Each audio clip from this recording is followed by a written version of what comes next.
पदार्थ की संरचना, इसके बारे में पढ़ेंगे आज अपन। एनुअल पोर्शन स्टार्ट हो गया है अपना। पदार्थ, पदार्थ क्या होती है? वस्तुएं। पदार्थ क्या होती है? वस्तुएं। हम प्रतिदिन अनेक वस्तुओं को देखते हैं और स्पर्श करते हैं। निश्चित रूप से ये वस्तुएं अलग अलग रूप की और रंग की होती हैं। कुछ वस्तुएं हम नहीं देख पाते, लेकिन वे उपस्थित होती है। इनमें से कुछ गुण समान और कुछ के गुण क्या होते हैं? असमान होते हैं। सभी वस्तुएं वायु, जल, चट्टानें, खनिज, पौधे, जंतु, ग्रह, पृथ्वी, ब्रह्मांड आदि पदार्थ से बनी है। सभी वस्तुएं तत्व पदार्थ से ही बनी होती है। पदार्थ, द्रव्य, मैटर।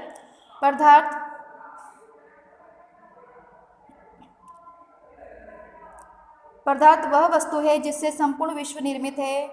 वह वस्तु जो स्थान घेरती है, जिसमें भार होता है,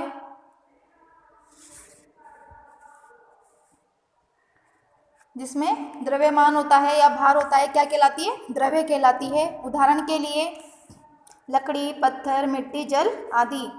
अतः पदार्थ द्रव्य वह वस्तु है जिसमें आयतन और द्रव्यमान होता है। पदार्थ कैसे बना है? विदेशी एवं भारतीय वैज्ञानिकों के अनुसार पदार्थ 5 प्रकार के तत्वों से मिलकर बना है। ये तत्व कौन कौन से हैं? आकाश, वायु, अग्नि, पृथ्वी एवं जल। इसके अनुसार किसी पदार्थ के विशेष गुण इनके अनुपात पर ही निर्भर करते हैं। महान संत कणाद के अनुसार बहुत छोटे छोटे कणों से मिलकर बनता है। छोटे कण को क्या कहा जाता है? अणु। इसके बाद सन 1808 ईस्वी में जॉन डॉल्टन के अनुसार सभी पदार्थ बहुत ही सूक्ष्म इकाइयों के बने हुए हैं। इन इकाइयों को विभाजित नहीं किया जा सकता। इस सिद्धांत को मान्यता मिली। पदार्थ की अवस्थाएं। पदार्थ 3 प्रकार की होती हैं: ठोस, द्रव और गैस। पदार्थ के गुण। ठोस पदार्थ बहुत ही कठोर होते हैं, बहुत ही मजबूत होते हैं। यानी कि कठोर यानी मजबूत। इन्हें संपीड़ित नहीं किया जा सकता, यानी कि इन्हें दबाया नहीं जा सकता। ठोस का आकार व आयतन निश्चित होता है। अधिकतर ठोस पदार्थ गर्म करने पर पिघल जाते हैं। कुछ ठोस पदार्थ ऐसे होते हैं जो गर्म करने पर सीधे वाष्प में परिवर्तित हो जाते हैं। वे क्या कहलाते हैं? ऊर्ध्वपातित। ऊर्ध्वपातित कौन से पदार्थ है? जैसे कपूर। कपूर क्या है? ठोस है। जब अपन उसको गर्म करते हैं तो किस में बदल जाता है? वाष्प में। तो कपूर क्या है? ऊर्ध्वपातित पदार्थ है। ठोस पदार्थों में स्वतंत्र पृष्ठ होता है। द्रव पदार्थों में निश्चित आयतन होता है, किंतु आकार अनिश्चित होता है। वह जिस पात्र में रखे जाते हैं वह उसी का आकार ग्रहण कर लेते हैं। द्रव में भी स्वतंत्र पृष्ठ होता है। वे समतल सतह पर फैल जाते हैं और उच्च सतह से निम्न सतह की ओर प्रवाहित होते रहते हैं।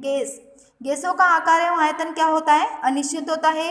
ये सभी स्थान घेर लेती है। गैस में स्वतंत्र पृष्ठ नहीं होते हैं। गैसें सरलता से संपीड़ित हो जाती है। गैसों को अन्य गैसों की तीव्रता के साथ विसरण हो जाता है। कणों के मध्य बल। सभी पदार्थ बहुत ही सूक्ष्म कणों से मिलकर बने होते हैं। ये कण परमाणु, आयन या अणु होते हैं। ठोस में ये कण एक दूसरे के बहुत ही निकट सटे हुए होते हैं। इन कणों में सहसंयोजक आकर्षण बल लगा रहता है। इनके बल का मान क्या होता है? नगण्य होता है। द्रव में भी कण एक दूसरे के पास पास होते हैं। इन कणों के मध्य आकर्षण बल बहुत ही क्या होता है? मजबूत रहता है और गतिज ऊर्जा कणों को आगे पीछे घुमाने के लिए पर्याप्त होती है। पदार्थ द्रव के रूप में विद्यमान होता है। गैसों में कणों की व्यवस्था निश्चित नहीं होती तथा ठोस तथा द्रवों की तुलना में कण एक दूसरे से दूर दूर फैले होते हैं। गैसों में भी कणों को गति करने के लिए स्वतंत्रता होती है। कणों के मध्य सहसंयोजक बल उन्हें एक दूसरे के निकट लाता है, जबकि कणों की गति उन्हें एक दूसरे से दूर ले जाती है। किसी भी पदार्थ की भौतिक अवस्था इन दोनों कारकों के कुल प्रभाव पर निर्भर करती है। सहसंयोजक बल कणों के बीच की दूरी पर निर्भर करता है। द्रव्य पदार्थ की 3 अवस्थाओं में कणों के मध्य सहसंयोजक बल समान नहीं होता। अणुओं के बीच रिक्त स्थान को अंतराण्विक स्थान कहते हैं, अर्थात अंतरावकाश कहते हैं। परमाणु और अणु। अणु किसे कहते हैं? छोटे छोटे कणों से मिलकर अणु बनते हैं। और परमाणु किसे कहते हैं? परमाणु अणु से बनते हैं। अधिकांश पदार्थों का अणु 2 या 2 से अधिक परमाणु से मिलकर बना होता है। जो अणु होते हैं वो परमाणुओं से मिलकर बने होते हैं। परमाणु वह छोटी इकाई है जो अपने आप में स्वतंत्र भी हो सकती है तथा नहीं भी, परंतु रासायनिक क्रियाओं में स्वयं ही भाग लेती है। भिन्न पदार्थों के परमाणु एक दूसरे से भिन्न होते हैं। प्रकृति में परमाणु स्वतंत्र अवस्था में नहीं रह सकता। ये परमाणु अणुओं से मिलकर अणु से बनाते हैं। अणु प्रकृति में स्वतंत्र अवस्था में रह सकता है। अणु तत्व यौगिक की संरचना का सबसे छोटा खंड है जो स्वतंत्र अवस्था में रह सकता है। यह रासायनिक क्रिया में भाग नहीं लेता। इस प्रकार से प्रत्येक गैस इसी बर्तन का आकार व आयतन ग्रहण कर लेती है जिसमें वह भरी जाती है। अतः पदार्थ द्रव्य की वह भौतिक अवस्था है जिसमें उसका आयतन और आकार बर्तन के आकार व आयतन के अनुसार बदलते हों। क्या कहलाता है? गैस कहलाती है। अर्थात गैस पदार्थ की वह भौतिक अवस्था है जिसका आयतन व आकार दोनों ही निश्चित न हो, परंतु जिस पात्र में वह रखी जाए उसी का आकार आयतन ग्रहण कर ले। कुछ ऐसे भी पदार्थ होते हैं जो ठोस, द्रव, गैस तीनों ही अवस्थाओं में पाए जाते हैं। ऐसा कौन सा पदार्थ है?